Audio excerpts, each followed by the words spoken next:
ناظرین آداب، میں ہوں عصمت فاطمہ۔ مولانا آزاد نیشنل اردو یونیورسٹی کے اس تعلیمی خبرنامے میں آپ کا استقبال ہے۔ آئیے نظر ڈالتے ہیں آج کی سرخیوں پر۔ NEP 2020 سماجی و اقتصادی ترقی کو آگے بڑھانے کے لیے امید کی علامت ہے، وزیر تعلیم کا بیان۔ ہندوستانی طلبہ کی بین الاقوامی فزکس اور کیمسٹری اولمپیاڈز میں شاندار کامیابی، اور وزیر تعلیم نے NATS 2.0 پورٹل کا کیا آغاز۔ اور اب خبروں کی تفصیل۔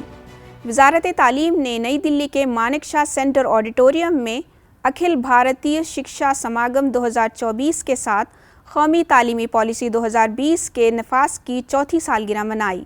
وزارت تعلیم نے NEP 2020 کے کئی اہم اقدامات کا آغاز کیا، جن میں مختلف ہندوستانی زبانوں کو سیکھنے میں سہولت فراہم کرنے کے لیے ٹی وی چینلز، ابتدائی جماعت کے طلباء کے لیے 25 ہندوستانی زبانوں میں کتب کا اجرا، کریئر گائیڈنس گائیڈ لائنز، 500 سے زیادہ جاب کارڈز کی ایک بڑی library, national mission for mentoring اور national professional standards for teachers, braille اور آڈیو کتابوں کے لیے لائبریری، AICT، نیتی آیوگ اور AIM کے ذریعے اسکول انوویشن میراتھن اور گریجویشن کے اوصاف اور پیشہ ورانہ قابلیت پر ایک کتاب شامل ہیں۔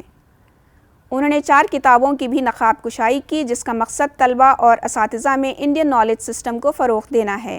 اس موقع پر دھرمیندر پردھان نے اپنے پیغام میں کہا کہ NEP 2020 کا 4 سالہ سفر سیکھنے والوں کی ایک نئی نسل کی پرورش کے لیے ملک کے تعلیمی نظام میں تبدیلی لانے کے بارے میں ہے۔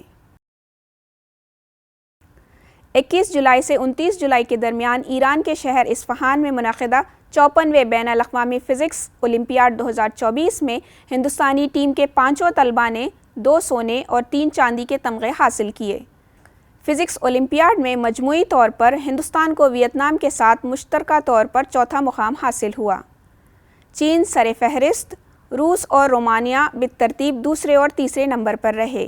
اس بار انٹرنیشنل فزکس اولمپیاڈ میں 43 ممالک کے کل 193 طلباء نے حصہ لیا۔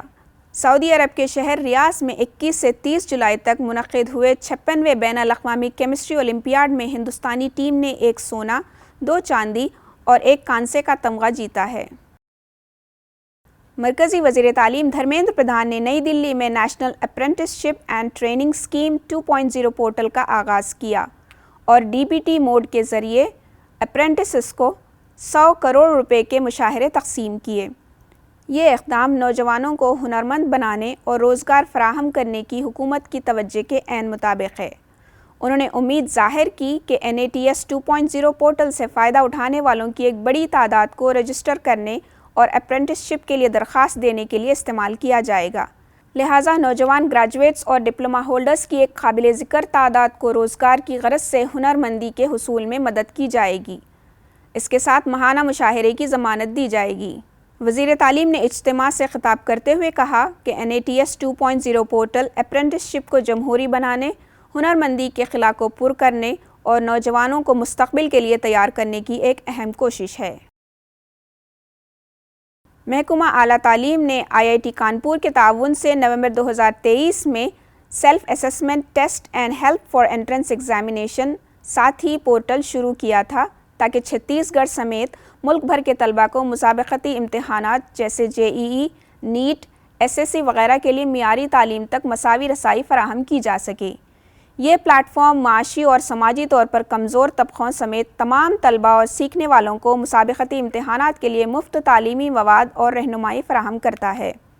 یہ مواد انڈین انسٹی ٹیوٹ آف ٹیکنالوجی اور آل انڈیا انسٹی ٹیوٹ آف میڈیکل سائنسز جیسے نامور اداروں کے ماہرین تعلیم کے ذریعے تیار کیا گیا ہے، جو طلباء یا سیکھنے والوں کے مسابقتی امتحانات کی تیاری میں مدد کرنے کے لیے اپنی مہارت فراہم کرتے ہیں۔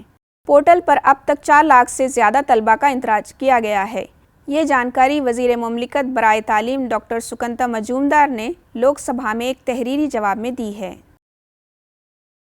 انڈین انسٹی ٹیوٹ آف ٹیکنالوجی دلی میں اگلے سیشن سے 4 سالہ BTech ان ڈیزائن کورس شروع کیا جائے گا۔ اس کورس میں داخلہ مکمل طور پر JEE ایڈوانسڈ رینکنگ کی بنیاد پر کیا جائے گا، تاہم طلباء کو design aptitude test, under graduate common entrance امتحان برائے ڈیزائن کو بھی کوالیفائی کرنا ہوگا۔ اس کورس میں 20 نشستیں ہوں گی۔ IIT دہلی کے مطابق یہ کورس ان تخلیقی طلباء کو ذہن میں رکھتے ہوئے بنایا گیا ہے جو اپنے ارد گرد کے سماجی اور تکنیکی نظام کو سمجھنے اور ان نظاموں میں موجودہ مسائل کے حل پر توجہ دیتے ہیں۔ طلباء اس کورس میں ٹیکنالوجیز، منظم ڈیزائن، سوچنے کے عمل اور ٹیم ورک وغیرہ کے بارے میں سیکھیں گے۔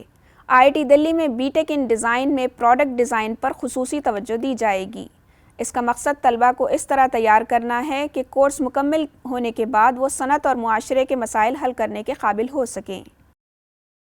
لکھنؤ یونیورسٹی کے انسٹیٹیوٹ آف مینجمنٹ سائنسز میں آن لائن BBA اور MBA کورسز شروع ہوں گے۔ اس کے علاوہ MBA بزنس انالیٹکس کورس بھی شروع کیا جائے گا۔ یہ فیصلہ انسٹیٹیوٹ آف مینجمنٹ سائنسز کے گورننگ بورڈ کے اجلاس میں کیا گیا۔ یونیورسٹی کے vice chancellor professor Alok Kumar Rai نے بتایا، میٹنگ میں BBA اور MBA کورسز آن لائن شروع کرنے پر تبادلہ خیال کیا گیا اور دونوں کورسز آن لائن شروع کرنے کی اجازت بھی دی گئی ہے۔ انسٹیٹیوٹ آف مینجمنٹ سائنسز کے OSD پروفیسر ونیتا کچر نے بتایا کہ آن لائن MBA میں باقاعدہ finance and control, human resources, marketing اور انٹرنیشنل بزنس میں مہارت حاصل کی جا سکتی ہے۔ اب یہ دونوں تجاویز بورڈ آف اسٹڈیز اور اکیڈمک کونسل میں رکھی جائیں گی۔ آئیے آخر میں ایک بار پھر نظر ڈالتے ہیں آج کی سرخیوں پر۔ NEP 2020 سماجی و اقتصادی ترقی کو آگے بڑھانے کے لیے امید کی علامت ہے، وزیر تعلیم کا بیان۔ ہندوستانی طلباء کی بین الاقوامی فزکس اور کیمسٹری اولمپیاڈز میں شاندار کامیابی، اور وزیر تعلیم نے NATS 2.0 پورٹل کا کیا آغاز۔ آج کی خبروں میں فی الحال اتنا ہی۔ آئندہ بلیٹن میں آپ سے پھر ملاقات ہوگی، تب تک کے لیے دیجیے اجازت۔ آداب۔